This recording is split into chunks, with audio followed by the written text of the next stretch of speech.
증시 폭락의 충격이 가시기도 전에 또다시 충격적인 뉴스가 나왔습니다.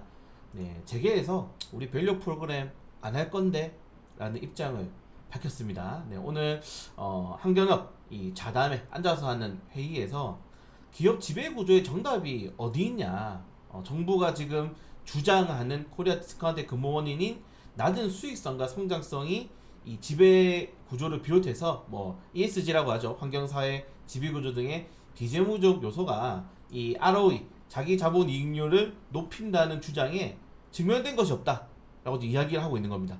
그러니까 아무리 ROE가 자기 자본 이익률 높이면서 우리 기업 ELS를 많이 확대를 해도 결론적으로는 이게 시중적으로 주가가 부양된다는 증거 있어라고 이야기를 하는 거죠. 네, 그래서 정부가 지금 이 코리아 디스카운트 증시 저평가를 해소하기 위해서 기업들에게 너희들 ESG 좀 개선하고 그리고 PBR 좀 높일 수 있도록 주주하는 정책 좀 하라. 여기에 대한 명확한 근거가 없다라고 이야기를 하고 있는 겁니다. 여기에 지금 보시는 것처럼 네, 우리나라 지금 PBR 1비 비용 기업이 굉장히 많은데 이 밸류업 PBR 공시를 붙이는 것도 불법이 될 수가 있다고 해요. 왜냐면은 생각해 보시면은 기업들이 이 PBR을 내가 공시를 계속적으로 붙이면서 우리가 PBR을 올리기 위한 이런 기업이다라고 붙이는 것조차도 사실은 이 PBR 만약에 공시한 이후에 달성하지 못했거나 아니면은 주주 환원 정책을 못했을 때 페널티를 받는 거 이거 사실 너무 좀 위법 아니냐 요렇게 될 수 있다는 거예요. 요게 만약에 투자자들이 우리가 PBR 너희들 밸류 프로그램 한다고 해서 샀는데 달성을 못했거나 환원 정책이 제대로 못했어요. 왜냐면 뭐 기업들의 말도 일리는 있죠. 이 매출액이라는 게 뭐 정확하게 뭐 계속적으로 확정적이지가 않으니까 뭐 산업의 사이클도 있는 거고 뭐 지금처럼 뭐 전쟁 리스크 갑자기 생길 수도 있는 거고 그래서 그걸 못했을 때 우리가 만약에 이거 PBR 공시했는데 못해가지고 기업인들이라든가 아니면 투자자들한테 피소당하면 어떻게 할 거냐, 정부가 책임질 거냐. 그래서 지금 구체적인 밸류 프로그램 기대치를 낮춰야 한다는 지적이 나오고 있답니다. 네, 그럼 밸류 프로그램이 박살이 날 수 있다는 거예요, 여러분들.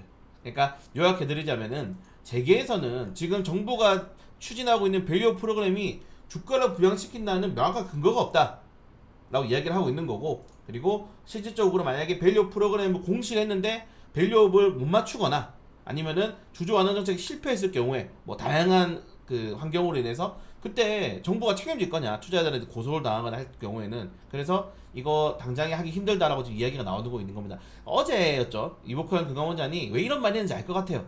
반발이 심한 것 같습니다. 반발이 심한데 사실 이보크 금감원장 같은 경우에는 지금 네, 윤석열 정부에서 앉힌 인사죠. 검찰 출신 아닙니까 또. 그래서 실질적으로는 좀 이 정부 여당과 범야권의 파워 게임에서 야권이 총선에서 좀 강하게 힘을 실어줬기 때문에 국민들이 일단 쉽지 않을 거다. 그래서 최근 이런 발언들이 왜 있는지 제가 궁금했더니 기업들이 많이 반발하고 있는 것 같습니다. 이렇게 된다면 여러분 생각해보세요. 자, 우리가 원래 징검다리였죠. 원래 징검다리가 뭐였냐면은 가장 좋은 시나리오가 4월달에 금리 인하하고 5월달에 밸류업 정책하고 6월달에 공매도 재개하는데 공매도 전산화되고 불법 공매도 강력한 규제하고 이렇게 하면서 이제 3분기 버티고 11월달 대선 넘어가면서 이제 우리가 또 새로운 좀 모멘텀을 찾는 거였는데 상반기 계획이 다 박살났어요. 일단 금리 인하 9월달에 한다 그러죠.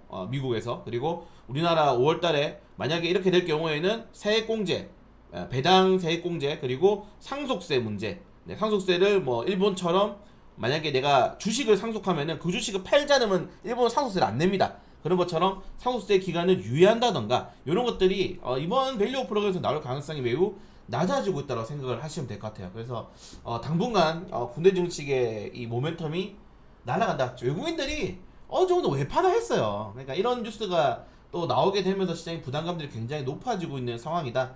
어쩔 수 없습니다. 네, 결과에 따라야 되긴 하는데 오늘 전체적인 증시를 보면은 하락 종목의 장중이 2200개가 넘어가죠. 2215개였나요? 그 정도가 넘어가는 모습도 나왔고 환율도 1400원을 찍었습니다.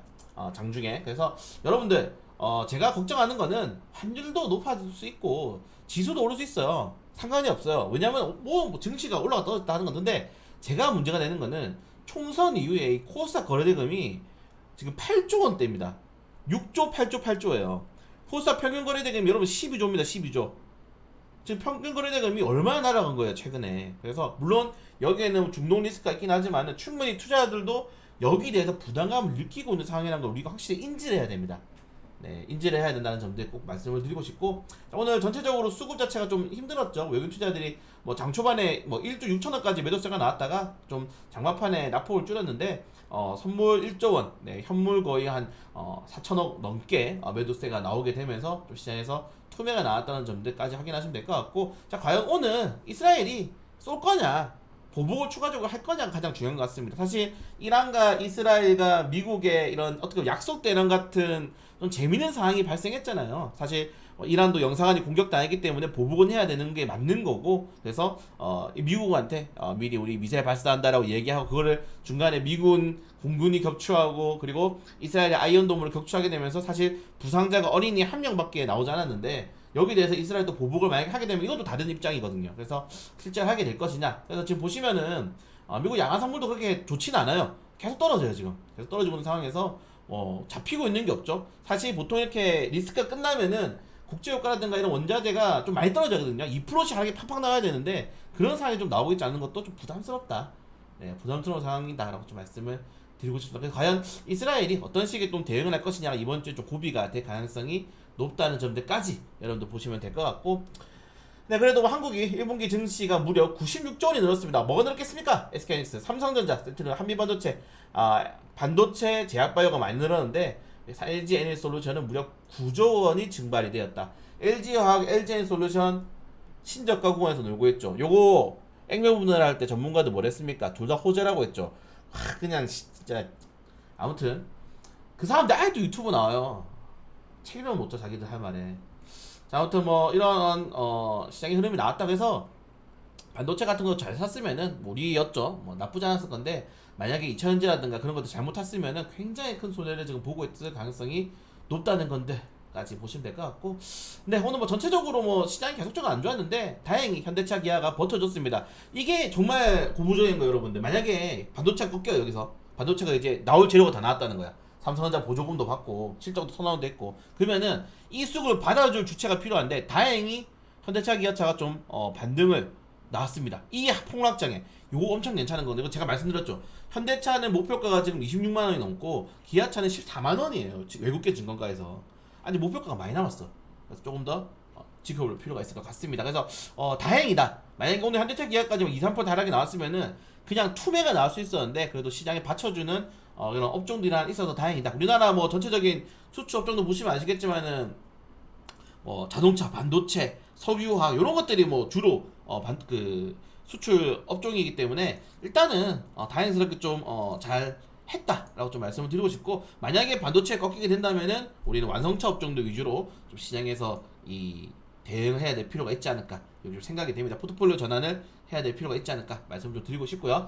네, 그걸 제외하고는 오늘 뭐 상한가가 3개나 나왔는데 뭐 개별적인 이슈 종목으로 나왔고, 자, 코스닥은 아까 말씀드린 것처럼 거래대금이 10일 이후에 푹 줄어들고 있습니다. 그래서 이런 것들 정말 안 좋은 거예요. 코스닥은 원래 거래대금이라도 많아가지고 계잡주 랠리라도 해야지 투자자들이 관심도가 높아지는 건데, 그런 것들이 많이 약화가 되고 있다는 점들이 좀 악재가 되고 있다 이렇게 보시면 될 것 같고, 아까 말씀드린 것처럼 밸류 프로그램에 만약에 문제가 생기게 된다면은 국내 정치를 상당히 피곤할 가능성이 높다는 점들까지 보시면 될 것 같습니다. 오늘 코스닥도 상한가가 3개 나왔는데 개별적인 정보도 하나 보시면 좋을 것 같고요. 자, 오늘 뭐 사실 특별히 오른 종목도 없었어요. 그래서 그래도 정부가 이번에 방산기업에 3천억 원 정도의 규명 지원을 추진한다고 해서 방산 관련 테마주들 좀 체크하시면 될 것 같습니다. 지금 여러분들 전쟁 양상 약간 이상하지 않나요? 우리가 생각하는 전쟁이라는 거는 막 정말 2차 대전처럼 전면전하고 그런 건데, 러시아, 우크라이나, 이번에 이란과 이스라엘 전쟁 봤을 때 뭘 느꼈습니까? 여러분들 이게 핵이라는 지금은 말도 안 되는 비대칭 전략이 있기 때문에 전면전은 오히려 못해요. 서로 공멸하는 거 알고 있기 때문에. 그래서 오히려 더 약간 그 소규모 지역의 전투가 많이 발생하고 있다는 점들. 네, 그래서 오히려 더욱더 지금 우리가 팔고 있는 대량의 무기보다는 약간 드론이라든가 요런 이 뭐 항공이라든가 인공위성 항공이라든가 이렇게 약간 정찰 위성이라든가 요런 쪽에 또 수급이 쏠리더라고요. 그 방위 관련해 가지고. 그래서 일단은 이런 것들이 우리가 이제 주 전력은 아니죠 사실. 뭐 드론 이런 것도 중국 쪽이 워낙 강세기도 하고, 그래서 방위 산업이 만약에 이제 뭐 전쟁 관련해 가지고 수혜주로 되기는 많이 어렵다. 이런 거 좀 확인하시면 여러분들도 좋을 것 같고, 그걸 제외하고는 뭐 오늘 뭐 시간에서는 네 틱톡샵 관련해서 광고 관련 테마주들 좀 강세가 나왔고, 다만 이 종목들이 막 거래대금이 크게 붙진 않았어요. 왜냐면 틱톡샵 들어온다고 이미 알고 있었잖아요.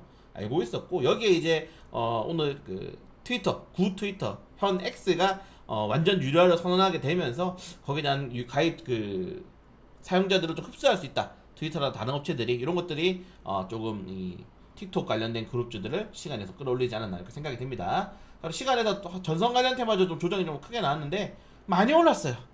너무 많이 올랐어, 너무 많이.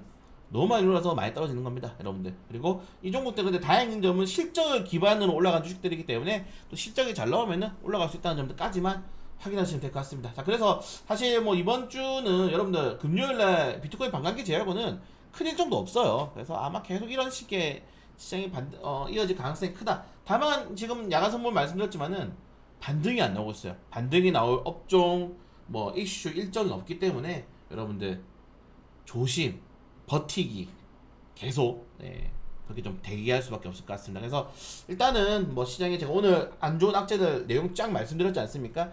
그런 악재들을 하나씩 해결해 나가는 것도 증시에 또 탄력이 나올 수 있거든요. 그래서 해결해 나갈 수 있도록 좀 대응하되 우리 매일 수익 보고 있지 않습니까? 그래서 제가 또 온몸 비트기 할 테니까 내일 또 한번 잘해볼 수 있도록 하겠습니다.